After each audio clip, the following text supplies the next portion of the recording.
మనం చేపట్టిన ఏదైనా పని లేదా కార్యక్రమంలోని వ్యర్థాలను పూర్తిగా అరికట్టలేము. మనం వ్యర్థాలు అక్కడ ఇక్కడ ప్రోగవడాన్ని అనుమతిస్తే ఆ ధోరణి శుభ్రత పారిశుద్ధ్యం విషయంలో రాజీ పడేలా చేస్తుంది. గాలి, నీరు, ఆహారం అన్నీ కూడా కలుషితం అవుతాయి, వివిధ ఆరోగ్య సమస్యలను సృష్టిస్తాయి. ఈ విషయాలను అధ్యయనం చేసిన కాన్హా కార్యనిర్వాహకులు వీటి ప్రతికూల ప్రభావాలను నివారించేందుకు ఈ కార్యక్రమాలను నిర్వహిస్తున్నారు.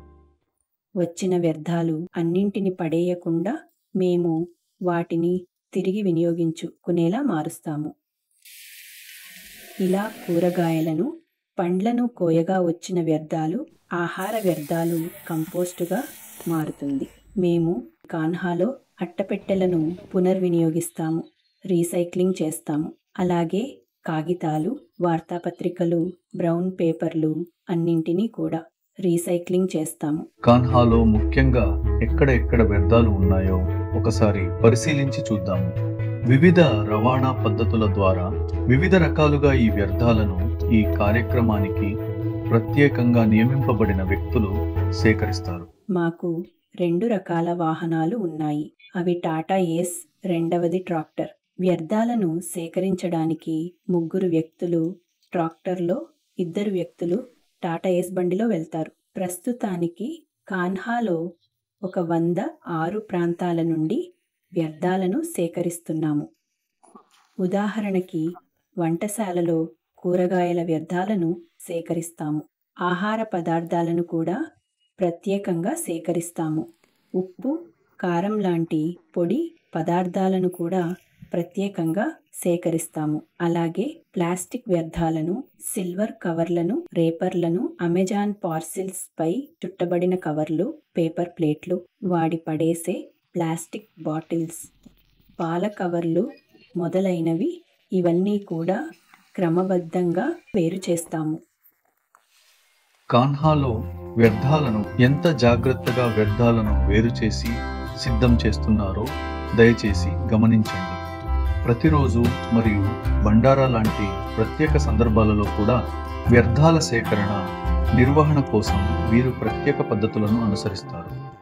తడి వ్యర్థాలు, పొడి వ్యర్థాలు వేరు. మేము రెండింటిని వేరు చేస్తాము. తడి వ్యర్థాలలో కూడా పండ్లు, కూరగాయలు, ఉడికించని వ్యర్థాలు, అన్నం, రొట్టెలు, పప్పు లాంటివి ఉడికించిన వ్యర్థాలు, ఇవి కూడా ప్రత్యేకంగా వేరు చేస్తాము. ఉడికించని వ్యర్థాలు ఒక ప్రదేశంలో, ఉడికించిన వ్యర్థాలను వేరొక ప్రదేశంలో కంపోస్టుగా తయారు చేస్తాము.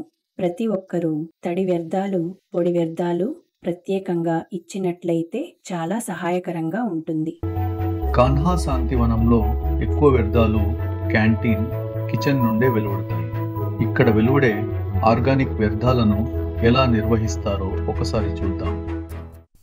ఇక్కడ అందరూ ఆధ్యాత్మిక వాతావరణంలో ఉంటారు కాబట్టి మన ఇళ్లతో పోలిస్తే ఆహారం వ్యర్థం చేయడం తక్కువే. మేము ఆ వ్యర్థ ఆహారాన్నంతటినీ తీసుకుని అందులో నుండి మెషిన్లో నలగని మునగకాయలు, బెండకాయలు వంటివి వేరు చేస్తాము. ఇక్కడ అంతా శాకాహారమే కాబట్టి వ్యర్థ ఆహారం మొత్తం సేంద్రియ ఎరువుగా మారుస్తాము. దీని కొరకు మేము వ్యర్థ ఆహారాన్ని మొత్తం పల్వరైజింగ్ పద్ధతిలో ఆహారం నుండి నీరు తీసేసే ఒక మిషన్లో వేస్తాము. నీరు మొత్తం తీయబడిన తర్వాత కేవలం ఘన పదార్థం మాత్రమే మిగులుతుంది. ఉదాహరణకు మనం 300 కిలోల వ్యర్థ ఆహారాన్ని తీసుకుంటే దాని నుండి నీరు తీసేసిన తర్వాత 40 నుండి 80 కిలోల వ్యర్థ పదార్థం మిగులుతుంది. ఈ ఘన వ్యర్థాన్ని ఒక హీటర్ ద్వారా పంపిస్తాము. ఈ పద్ధతి ద్వారా మనకు బయట వాడుకునే సేంద్రియ కంపోస్ట్ తయారవుతుంది.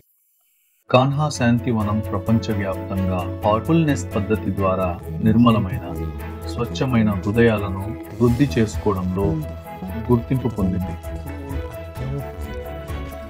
ఇప్పుడు సరైన వ్యర్థాల నిర్వహణ పద్ధతులను ప్రపంచానికి తెలియజేయడం ద్వారా కూడా గుర్తింపును పొందుతోంది.